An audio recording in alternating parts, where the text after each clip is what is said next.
Hey, Justin, good morning. Good afternoon for you. How are you going today?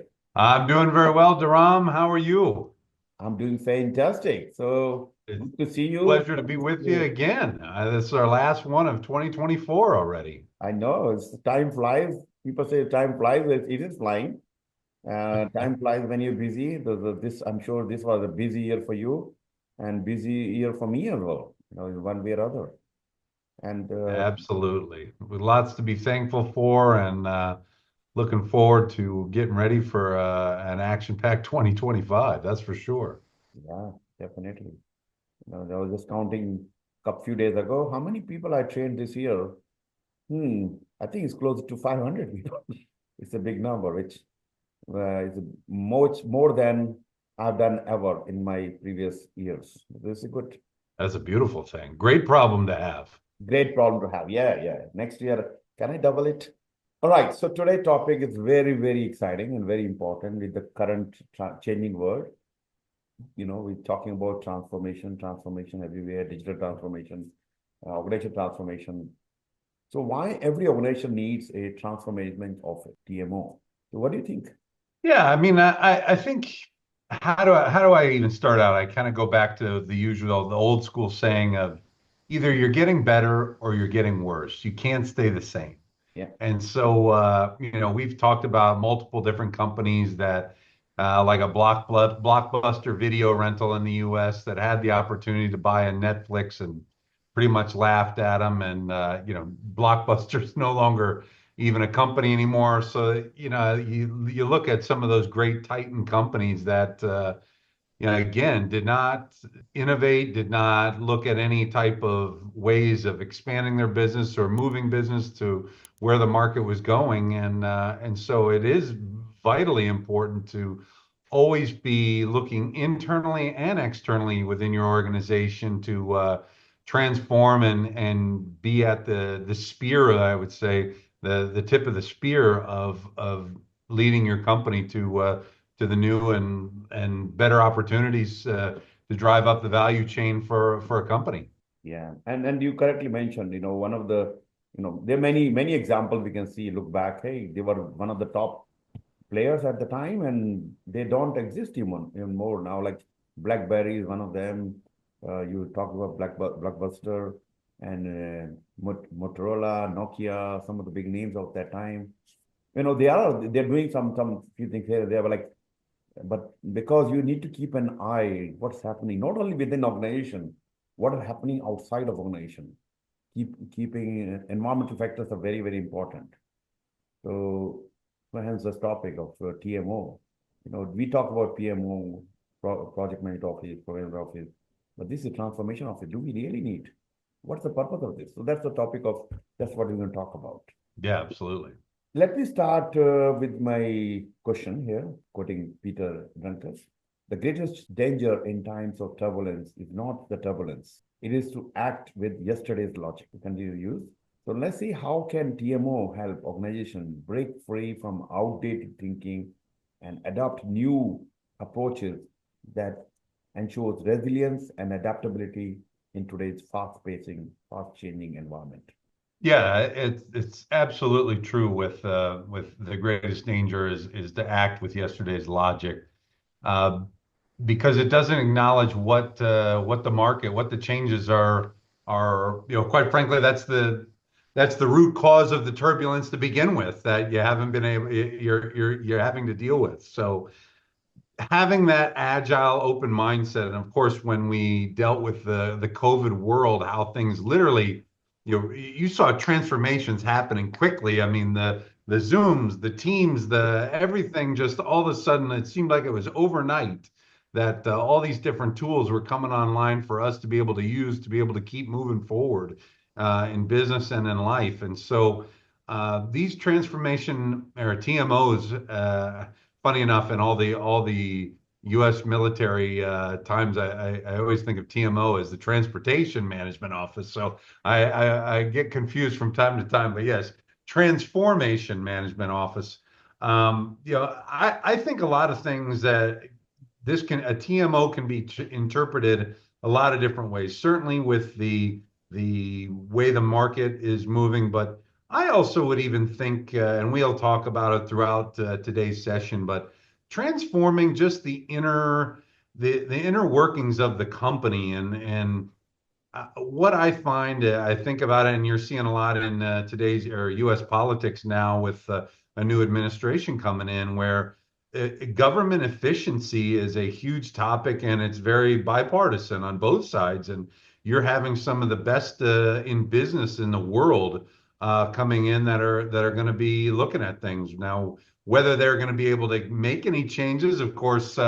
As we know, one of the biggest challenges is resistance to change and using yesterday's logic. But there has to be a particular give and take to a certain extent. But again, when you have that mentality of either you're getting better or you're getting worse, you can't stay the same. That's where you're going to maintain that resilience and adaptability in the ever-changing environment that we all live in. And either obviously we all want to keep moving forward and we want the companies to succeed. So we have to get better. And I think locking in that mindset, when we go back to some of my earlier ones when we're working with you look at the transformation as a country that's happening in Saudi Arabia, the line and some of these projects that are have never been done before. You have to go into those projects knowing that, yeah, you can lean on some of your past experience, but you also have to know or accept the fact that what you know is not good enough. You have to find new ways to do things at a much larger scale.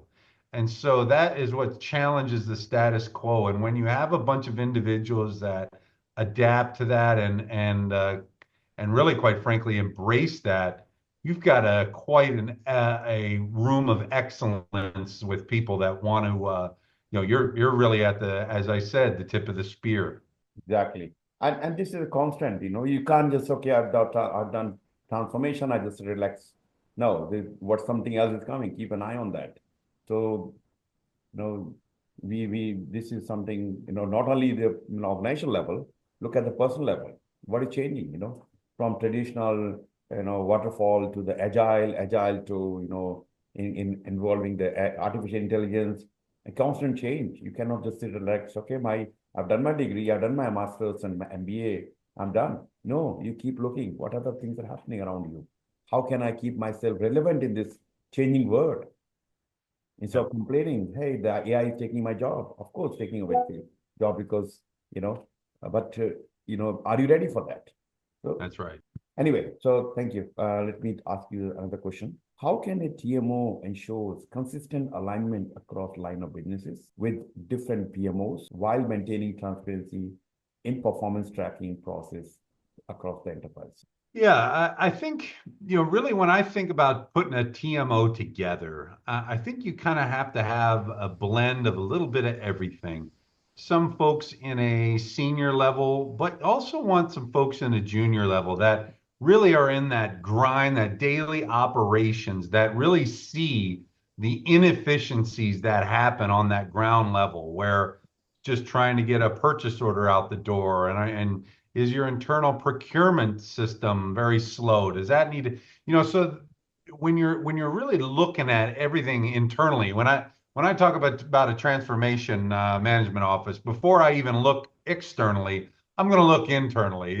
Before I go about changing the world, I need to make sure my own house is in order, so to speak.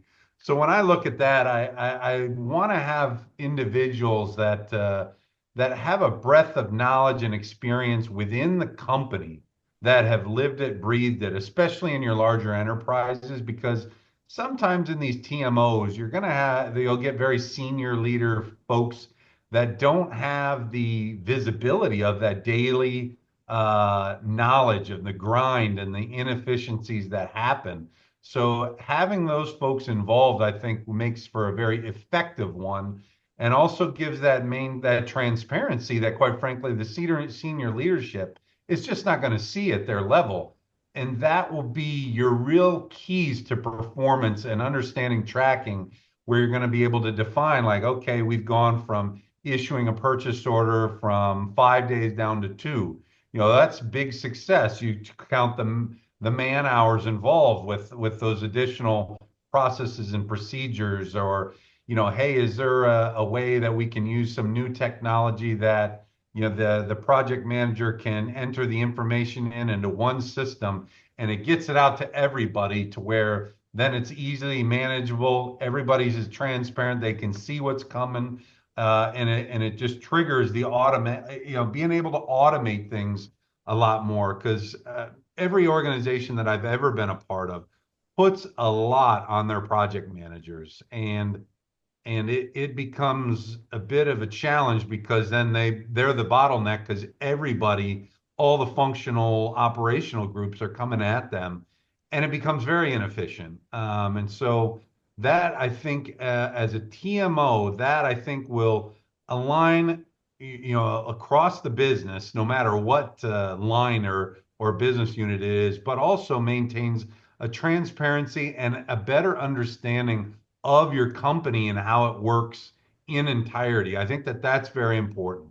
Definitely. Yeah. So keeping everybody on the same page and their support buy-in, especially when you're talking the big change in organization. You cannot run everything by yourself. You need to have everybody following, supporting you in the whole process. So, passing the message, working with them, showing them the big picture, and working with various PMOs to get support, various project manager, program managers. So everybody has to play a part. So that's where the alignment is very, very important within, across the organization. Yeah, exactly. All right. Why do organizations often see a gap between digital transformation expectation and the results, and how the TMO ensure execution is aligned with enterprise-wide strategic goals? Well, the obvious ones to this one would certainly be the resistance to change, Yeah. or maybe there's some regulations within whatever country you're operating in that doesn't allow you yet to make those changes. There may be additional regulations and audits that have to be followed, that when you first set up the TMO, you didn't understand, or maybe there was just some changes along the way. But beyond that, there's likely going to be parts of the organization that, hey, this is how we've always done it, and we're a legacy program, and we have no interest in changing. And that's where you're going to have some challenges, and you may have some undertones that may undermine it, or whatever. But you have to win those type of folks over. But I think the biggest thing, the biggest challenge is the digital transformation can mean so much, and so it's so broad. And so really kind of delving down into the details, like I had said earlier, let's figure out how we can be more efficient in our own internal processes. Yeah. If that means we get a new software that allows us to be more efficient, well, certainly that's a part of digital transformation, because we put in a new software that allows us to work more efficiently, things like that. But they really usually see the gap because they just see this digital transformation, and it's like all of a sudden we're going to eliminate paper, and everything's going to be easy everywhere. And let's face it, that's not reality. So I think expectation management, Yeah. and stakeholder engagement is crucially important.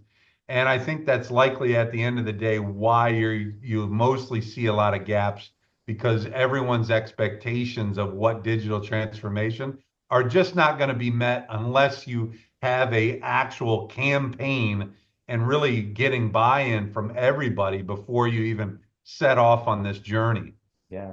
And you mentioned that campaign, and because one is you need to get buy-in for everyone. It may sound a great idea, changing from this to this. Organization leaders are expecting, but is it enough? You need to get buy-in from every other department and other stakeholders. So that's why you have to run the campaigns. I'll tell you one example, and this is not a big transformation. Actually, this was for an organization back in Sydney, from moving out from the computer room, which is 20-year-old, having rats and mice and spider everywhere, to the new modern data center. And this became number one priority for the organization. And I was given this lady, she said, and she's going to be my communication manager. And they said, why we need? Now she told me, look, Dharam, this is it's a state government, and we need to show them why the value, because value for money. Why with so much money being spent? Because somebody can question that. So that's where you have to run the PR, the campaign. You have to put posters everywhere. You need to talk about this initiative. Your email should be saying that your number one priority or so and so. So people see the value of moving into the new way of doing things. So then I realized, now I'm looking back, that's the reason she was looking, because you need to create an environment, positive environment where people can follow, and this is where we're going. That's very well said. Yeah, one of the biggest things that I would probably say, even in the campaign, before I really go in, get things going in a TMO, I'm going to sit down with everyone and just say, what are your pain points in your project? Every project manager is going to give you all the juice. And so literally like, okay, help me understand what goes wrong. Is this just a one-off? Or, when you start talking to many people across a business and you start to see the same things popping up, then you can really focus, or really, how do I want to say it? Yeah, you can say focus in on those particular pain points that, hey, these are some things that are really hurting us. And you could even do it a study in the fact that, all right, we're losing, X amount of hours, working hours on just dealing with these things. We got to find a solution to get through these pain points that is going to deliver. It's going to be much cheaper for us to get it done. And then not only that, you're going to have such great successes with being able to respond faster to your customer and, improve customer relations, all those things.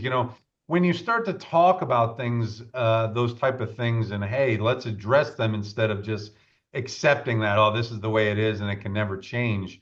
Yeah. I think definitely sit down, do a needs assessment, and ask some of the critical information. A lot of times when you look at a person's integrated master schedule, procurement, especially in a post-COVID with all the supply chain shortages, your critical path is going to be sitting in procurement quite often. And so that definitely is an area of opportunity for improvement and efficiency. And there certainly are digital solutions that can really be some quick wins for a TMO, that just by looking across the entire enterprise. And that, I think, as a TMO's success and survivability in a organization is critical, to get some quick wins like that. Hey, we've talked with folks and we've come up with this. This is a consistent issue across all these business lines. Here's a solution. We'd like to implement it. What are your thoughts? I mean, those, I think, are some real tangible quick wins that that'll be really kind of set the tone, and probably likely will open the eyes of others that maybe were resistant to your efforts at first, to realize, wow, they just helped them, perform much better. So, and winning is contagious, as we know. So I think that those are very important, getting quick wins like that and eliminating some pain points, because then the people that you've solved problems for, they're going to be your best campaigners, and you don't even have to do anything. Exactly. And it's very important to work with various stakeholders. Instead of imposing a change, let them bring the change. And, okay, management decided we're going to move to this new way of doing things, versus you correctly mentioned that, okay, guys, what are the pain points you work? What is stopping you to do your job? Oh, some people have said, look, the current PMIS system is not working, or Excel spreadsheet, this and that. So kind of asking them to ask for the need, asking what you want to impose. Okay, you know what, I have been talking to management, and I'm thinking to bring some new tool, new way of doing things. And this is something I'm proposing. What do you think about this? And show That's them right. the value they will see. And then, wow, this is exactly what I need. And you change your program is almost done because now you have worked with so many stakeholders. They kind of align, they kind of wait for this. They're okay, bring it on. We are up for it. And you said uh, quick wins. When you start seeing people getting benefit out of that and they're excited, happy, they talk about this to other project managers. That's how the change is, happening. So yes, you can do change the hard way, which may not go as you are expecting, because you're imposing the change, or collaborate, bring them together, and show them the value. Let them ask for the change. The change is done. Precisely. Yep. So how is the transformation office different from the PMO management, like project management program management office? Obviously, I'm going to simplify it. Your program, your PMO, so to speak, I would say they're the ones that are maintaining the standards across the enterprise. Hey, are there some things that they can drive as far as efficiencies? Yes, with templates and deliverables, things like that. But again, I view it as the transformation office is taking that one step further. And there's probably a temptation in a lot of organizations to combine these, quite frankly, and that can be likely not that. That's where, as you just asked, one of the reasons why organizations see gaps in results is because they don't necessarily keep them separate. And I understand costs are a big factor in this, but a transformation office really is, uh, in my mind, is evaluating the PMO as is there things that we can help them with if making things more efficient for them. And so in a way, I almost look like the transformation office is almost a quality check amongst an organization, seeing different ways that hey PMO, what are your pain points? What would you like to see differently? Um, and I think that again will that's kind of how I would easily identify the differences. Sure, there's many different things, but I think to layman's terms, that's probably how I would easily disseminate the two. Yeah, so I have also seen that or some organization, okay, we're converting the PMO or giving them extra responsibility of transformation office. Okay, the thinking has to be different. You can't just have the same people think, okay, now we're transforming. Uh, are they the right people to, somebody has to analyze the transformation. Why we're doing transformation? Because we see the current way of working is not working out. And we see different, either different technology tools or something which can help us to do our job better. Now, these people have to have different mindset with the strategic alignment, stakeholder engagement, working with various stakeholders. Even the PMO, they have to work with various PMOs to align them with the new transformation of the way of thinking. So The PMO is likely going to be one of your biggest resistors to change, and so let's just call it out the way it is, because as you just rightfully said, they've gotten everybody strategically aligned and this and that. They literally, like you said, they've got their mindset, they've set everything up, so they're going to be one of your biggest resistors to change. And so again, getting their buy-in, but it is going to be critical. But at a PMO level, if you were to try and drive changes from the PMO down in a transformation, you're not going to see the results. You really got to go down to the project level, see what the folks on the ground are actually dealing with, what their pain points are, make them more efficient to where then the product that the PMO gets is much more efficient and understanding to where the PMO can act accordingly as well. So, again, kind of starting from that ground up, winning is contagious, as I say, and those small wins, I think, will help. That way, they're not going to think that, oh, well, you guys are just coming in to try and take our jobs, things like that. No, we're trying to help make the organization as a whole, which means everybody's helping everyone, not just certain people. But yeah, I think it's healthy to note that the PMO is probably going to be one of your main resistors. yeah. and can be good friend if you align them. That's right. Okay, good. How does emergence of CTO, Chief Technology Transformation Officer, role enhance the effectiveness of TMOs? And what high-level skills should transformation leader develop to drive continuous innovation across the enterprise? Yeah, as I kind of alluded to earlier, when I think about setting up a TMO, you're certainly going to need some high-level leadership, some chief, as I say, the C-suite, because you need to have that pull, because you are going to have some resistance to change. You're going to have some people that I call in the kingdom building world that they don't want things touched.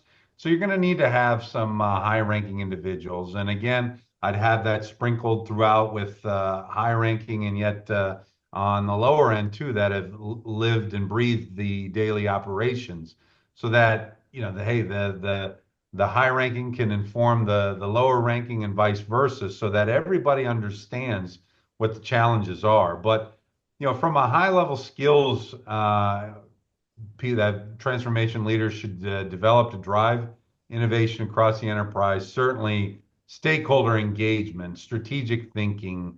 You got to have some transformation digital literacy type. You need to know, certainly in our AI world, you need to know what's going on with that. Yep.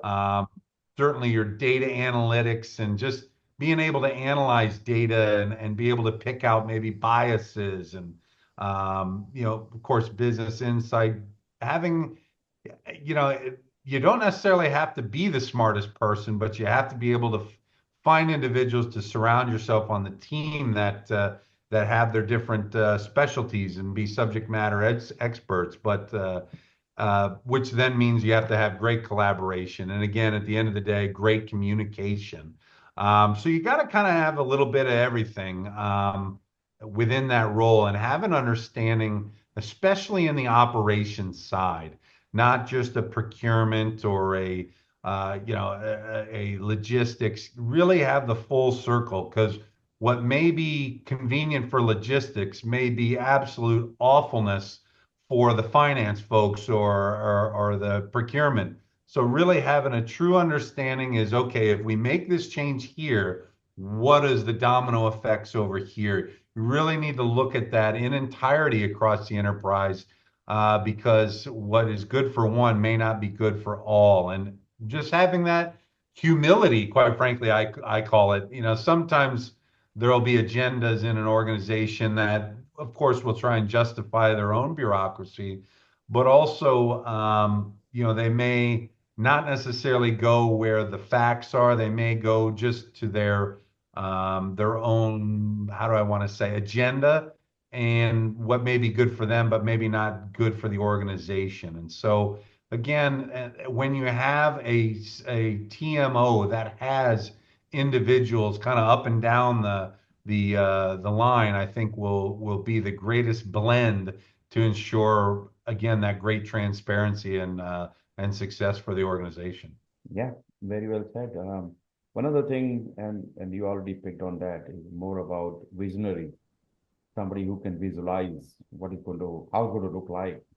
And as a leader, you want to demonstrate, motivate your team to walk on that path and bring the change together.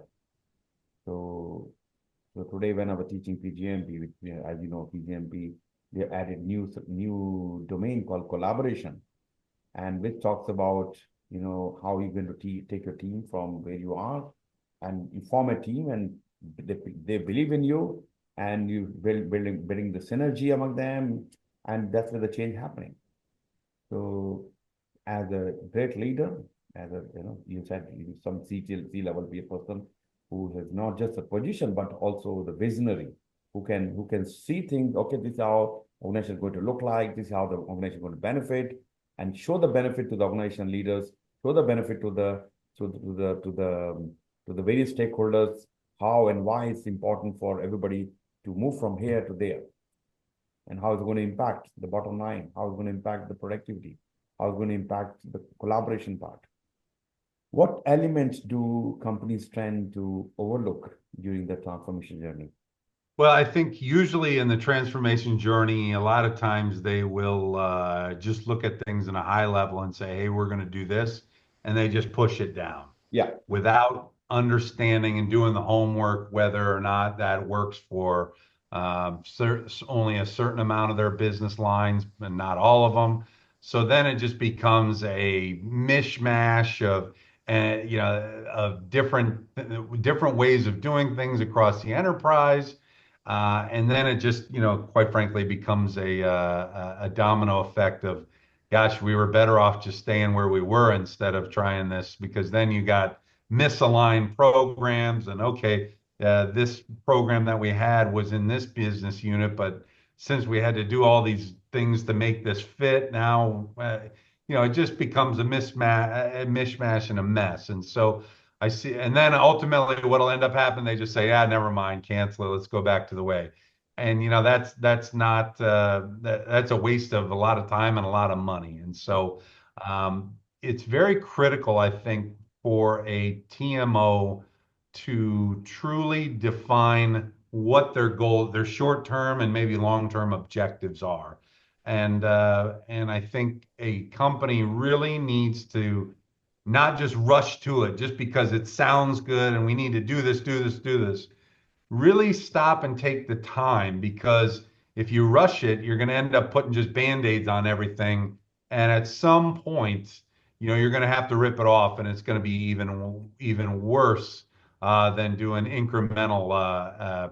In agile, it's the goal is just to have operational software, increments at a time, baby steps. Don't rock the boat, but as you slowly do this over time, that's going to lead you to the best, because again, the market is constantly changing. So if you truly, as they say, throw the baby out with the bathwater right away, it's going to be some violent swings in your organization, and that's not good long term. And so I think that in and of itself, to really the big one is just do the homework first before you, and at the ground level, not just at this higher ranking level that, hey, this is what it is, because I've been a part of it, been on the low end there, and when something gets implemented down to me and I go, hey, what about this, and this, and they go, we never thought of that. We'll have to get back to you, and then it gets messy. Yeah. I mean, I've seen a lot of transformations fail. That's, tragic failure. A lot of money, a lot of, people lost job because of that. Because somebody just, we see hey, everybody changing. Everybody using the agile transfer, agile. Okay, why not we go into the agile and call a few people? Hey, from next year, we're running all the projects in agile. Do whatever you have to do to make it happen. Now what? Pressure on the project or project manager or whatever, whoever leading the program. And now they try to get everybody there without doing proper thinking. That's where you mentioned. And we need to look at holistically and get the buy-in early enough, and then take everybody on journey, not just show them this is coming from organization. This is to benefit them.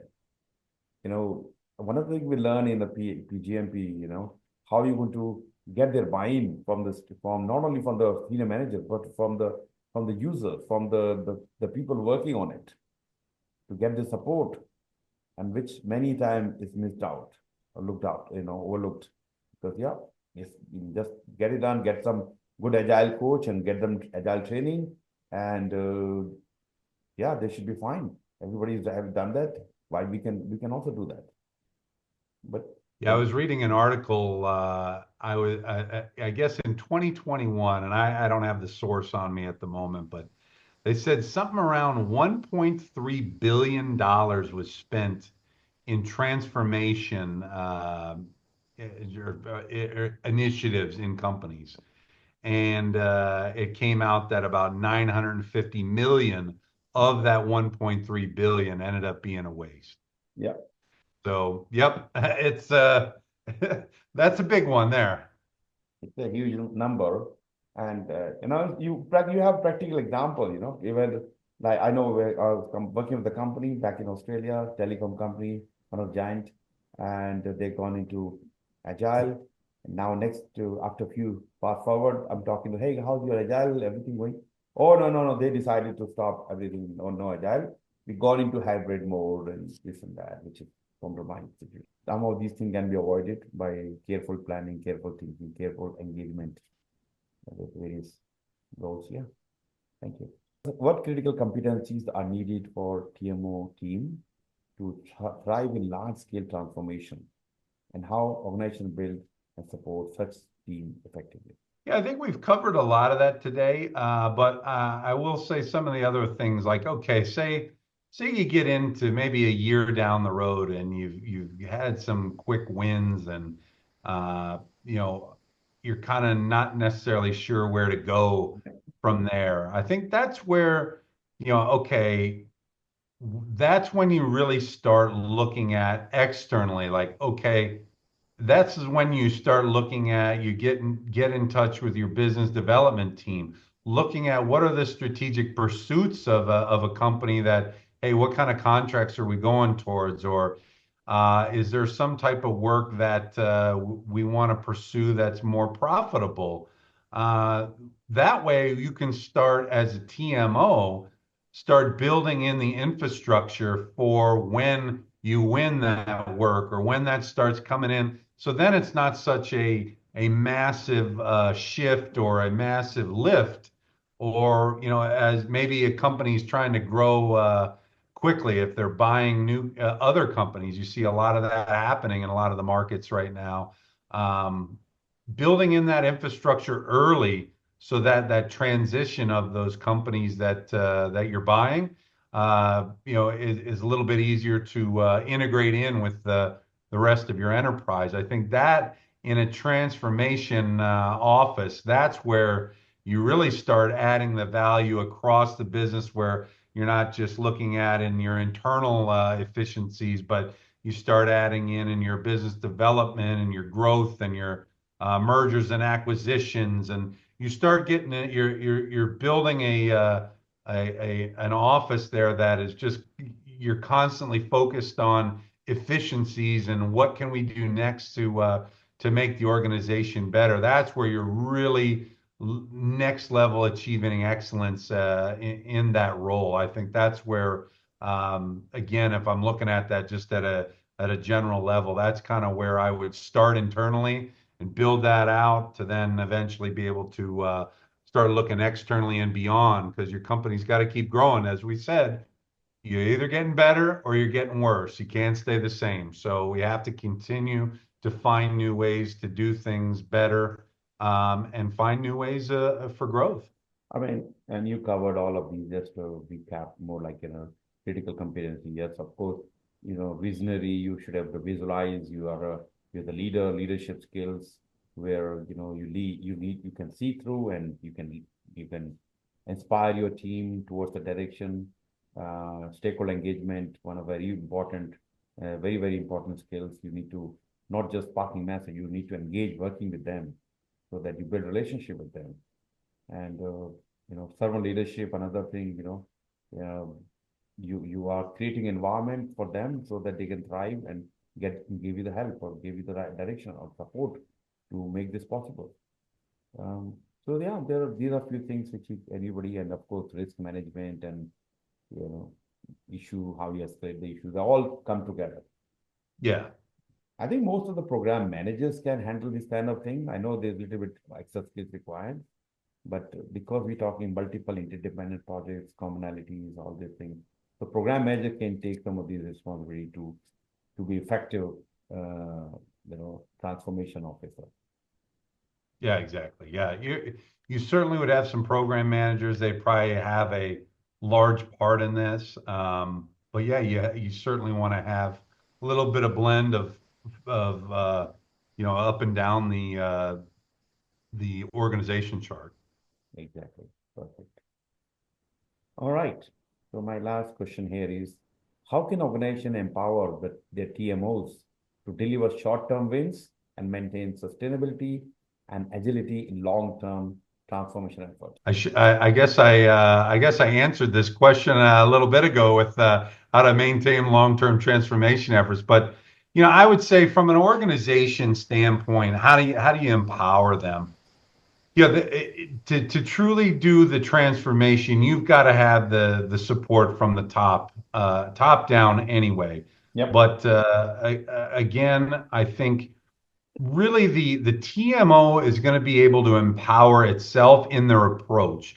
If they take that top down, like we're just going to shove it down everybody's throat, you're not going to be successful, and you're going to waste a lot of time and money. I think again, starting, you're going to be able to empower yourself by getting the buy-in throughout the organization and all the different functionals by starting at the bottom, asking what are your pain points? That is where you're going to start and work your way up.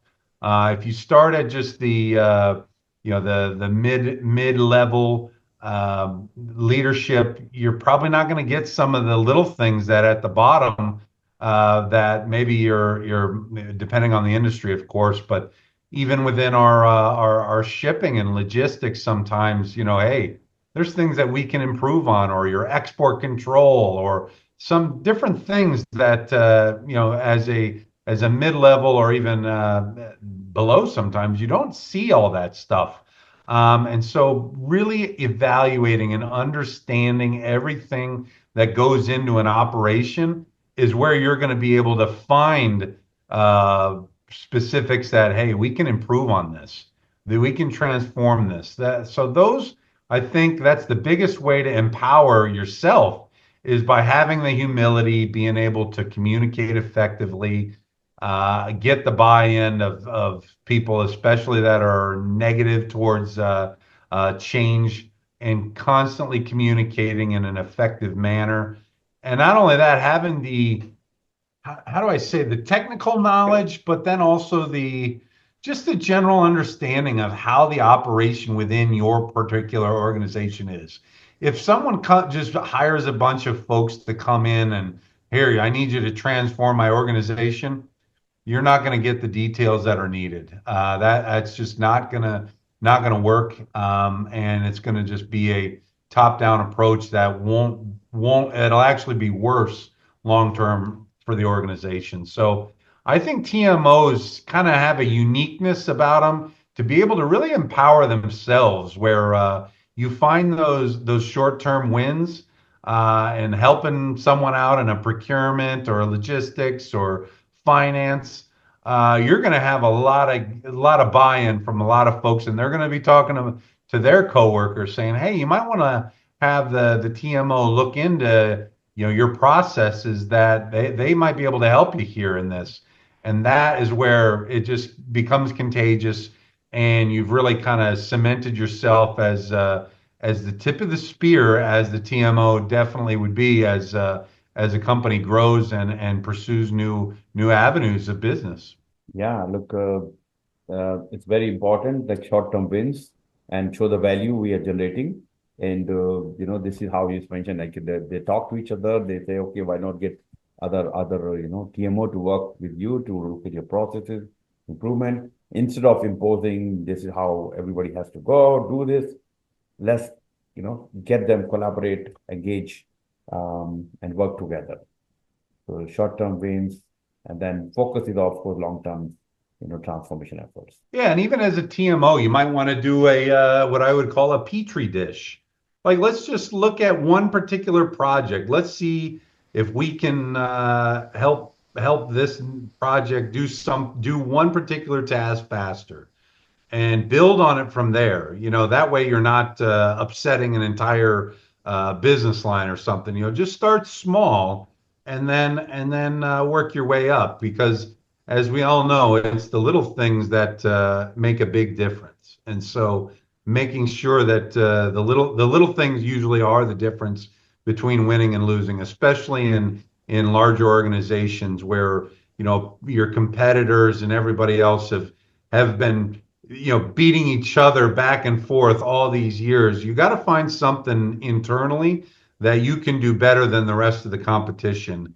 And likely, once you do find that, they will figure out something as well. So you got to be on to the next thing. So, again, just constantly looking at being analytical, in the small will turn into large wins that could be a differentiator for being the next dominant player, like a Apple is now in the smartphones, like you alluded to earlier with BlackBerry. Gone.